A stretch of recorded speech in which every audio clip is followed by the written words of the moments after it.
새벽을 깨는 모습이 얼마나 아름답고 복이 있는지 모르겠습니다. 예. 긍정적 사고의 창시자라고 할 수 창시자이고 자기개발 동기부여가인 이 노먼 빈센트라는 사람이 있습니다. 이 노먼 빈센트는 늘 이제 긍정의 그 아이콘으로 불리는 사람입니다만 어느 날 중년의 한 남자가 이 노먼 빈센트를 찾아왔습니다. 근데 이 모습이 이제 실패자의 모습, 낙심하는 모습입니다. 어깨는 서져 있고 삶의 의욕이 없어 보입니다. 딱 보면 이게 보지 않습니까? 아니나 다를까 뭐라고 하냐면, 선생님, 저는 평생 열심히 일했는데 사업이 부도가 나서 모든 것을 다 잃어버렸습니다. 제 인생의 모든 것을 다 잃어버렸습니다. 이렇게 말하는 것이죠. 안타까운 사실 아니겠습니까? 그때 이 노먼 빈센트가 그 사람에게 종이를 한 장 내밀었습니다. 자, 이제 제가 말한 것을 제가 묻는 것에 대해서 종이에 쓰십시오. 모든 것을 잃어버리셨다고요? 예. 그럼 부인은 있으십니까? 네. 불평 한마디 없이 묵묵히 지금까지 나를 뒷바라지해준 아내가 있습니다. 그리고 썼습니다. 훌륭한 아내. 다시 묻습니다. 당신에게는 자녀가 있습니까? 예. 저만 바라보면 한박 웃음을 짓는 착하고 귀여운 새 아이가 있습니다. 쓰십시오.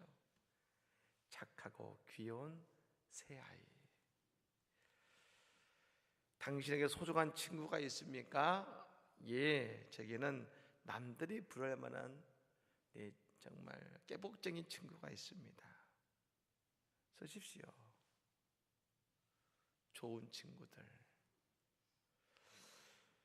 마지막으로 묻습니다. 당신 건강은 어떻습니까? 예, 저는 건강은 자신 있습니다. 쓰십시오. 그리고 정의의 무언가를 그 건강에 대해서 적으려는 순간 이 중년 남자가 말합니다. 그렇군요. 정말 감사합니다. 모든 것을 잃어버린 줄 알았는데 제게는 아직 너무나 귀한 것들이 많이 남아 있었네요.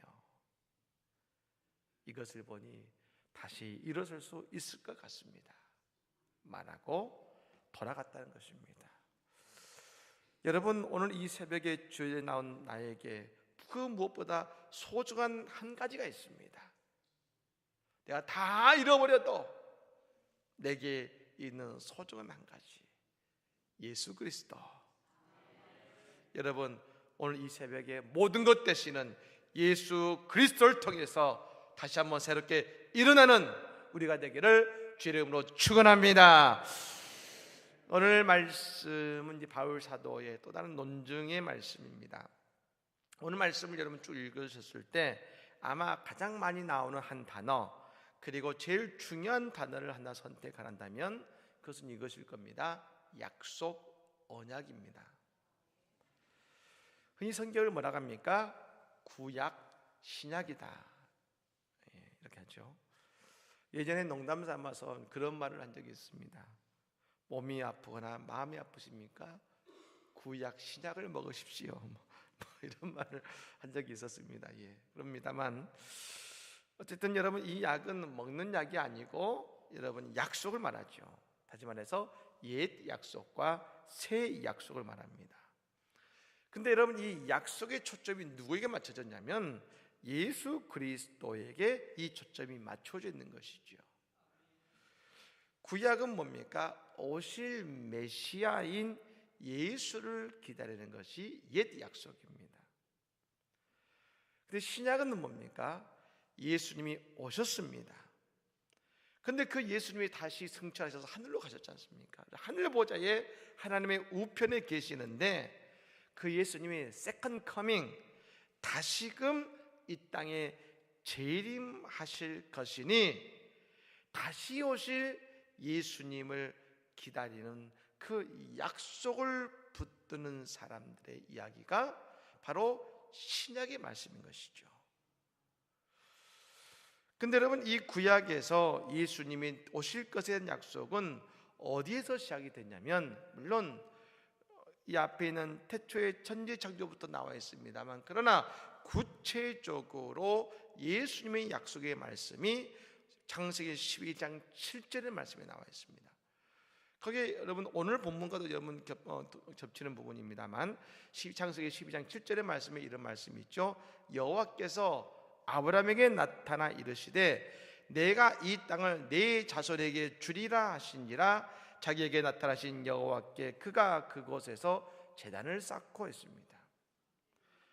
내가 이 땅을 네 자손에게, 근데 여러분, 이 자손은 너의 그 많은 후손들에게 다 주겠다 이 뜻이 아니라, 이 자손은 오늘 바울 사도 말하죠, 복수가 아니다. 자손들이 아니고 자손인데, 그 자손 한 사람이 누구냐면 바로 예수 그리스도를 말씀하고 있다는 것입니다.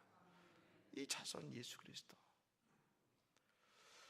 오늘 바울 사도는 그 말을 해주는 것입니다. 이 자손은 예수 그리스도다.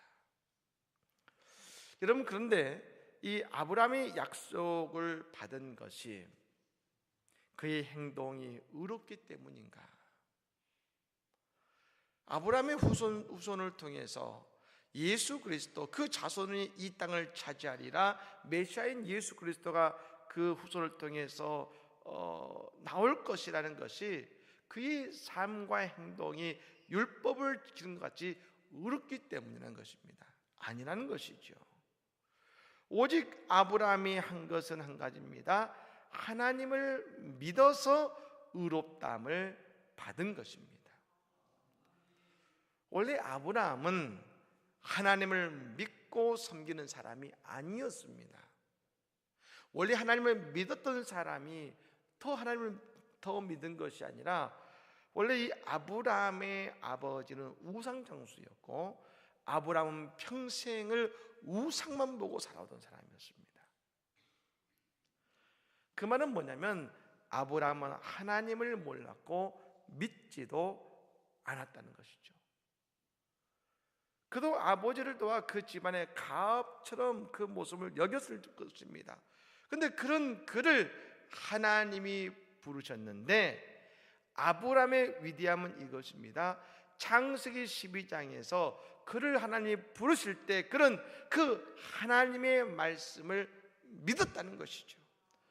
우상을 믿던 아브라함이 하나님의 말씀을 믿었다는 것입니다. 이것이 하나님이 아브라함을 귀하게 보신 이유라는 겁니다. 무엇보다도 하나님께서 아브라함에게 약속을 주셨습니다. 아브라함은 이 창세기 12장의 약속의 말씀을 끝까지 믿었다는 것이죠. 여러분, 저는 이 약속이라는 말이 참 은혜가 됩니다. 아브라함의 신앙생활은 여러분 어려운 것이 아니었습니다. 아브라함의 신앙을 보십시오. 뭐 특별한 것이 없습니다. 한 가지, 그냥 하나님의 약속을 믿으며 산 겁니다. 그것이 아브라함의 신앙생활에서 가장 중요한 것이죠. 여러분, 약속은 언제 유효합니까? 약속을 하는 사람이 약속을 줄 때 유효한 것이 아니라, 그 약속을 주었을 때 그 약속을 받고 믿어줄 때, 그때 약속이 유효해지는 것입니다. 여러분, 전 이런 생각이 듭니다. 하나님께서 아브라함에게 말씀하시고 아브라함만 그 시대 부르셨을까? 좀 불공평하다는 생각이 듭니다. 근데 저는 아마도 하나님은 아브라함뿐 아니라 그 땅에 있는 모든 사람들에게 약속의 말씀을 주셨지 않았을까 생각합니다.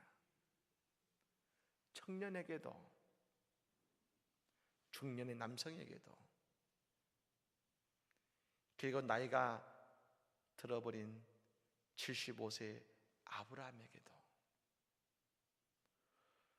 그런데 청년도 중년의 남성도 이 나이가 들은 아브라함에게도 다 말씀하셨는데 그 하나님의 말씀을, 약속의 말씀을 믿고 그 땅을 떠난 사람은 유일하게 아브라함이 아니었을까? 여러분, 오늘 이 새벽에도 마찬가지입니다. 오늘 우리 모두에게 다 하나님은 축복의 말씀, 약속을 주고 계시다는 것이죠. 근데 믿음은 뭡니까? 그 말씀을 믿고 그 약속을 믿고 나아가는 그 아브라함과 같은 하나님은 한 사람을 지금 찾고 계시다는 것입니다. 여러분, 이 새벽에 우리에게 아브라함의 믿음이 있기를 주의 이름으로 축원합니다. 근데 여러분, 이것이 쉬운 것은 아니죠. 왜요? 저 이스라엘 백성들을 보십시오. 특히 이스라엘 백성들이 400년 동안 애굽에서 종살이 하다가 출애굽할 때 말입니다.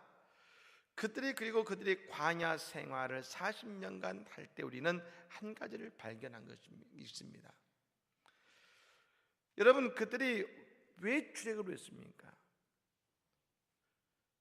그들이 애굽을 떠나는 것은 노예 생활이 힘들어서 떠나야지, 그것이 이유가 아니었습니다. 그들이 애굽에서 떠나서 애굽을 떠난 것은 노예 생활을 벗어나야지 하겠다는 것이 아니라 하나님께서 그들에게 주시겠다는 약속의 땅, 따라해 볼까요? 약속의 땅. 예, 이 약속의 땅 가나안을 바라봤기 때문에 애굽을 떠난 것입니다.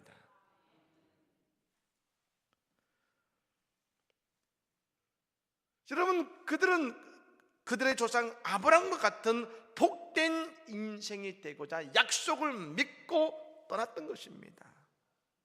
그런데 여러분, 그들이 광야 40년 동안에 가장 많이 한 것이 뭐냐면 원망이었습니다. 원망.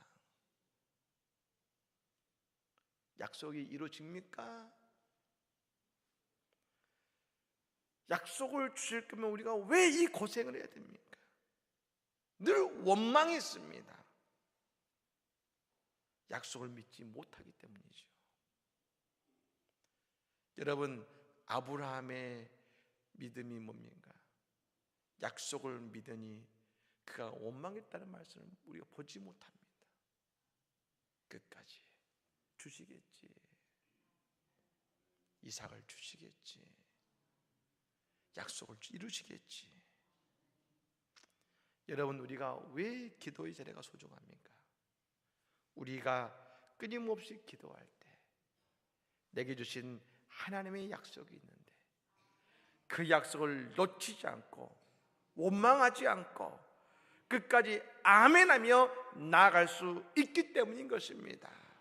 사랑하는 여러분, 이 아침에 우리가 기도할 때 우리는 주신 약속을 끝까지 믿고 나아갈 줄로 믿습니다.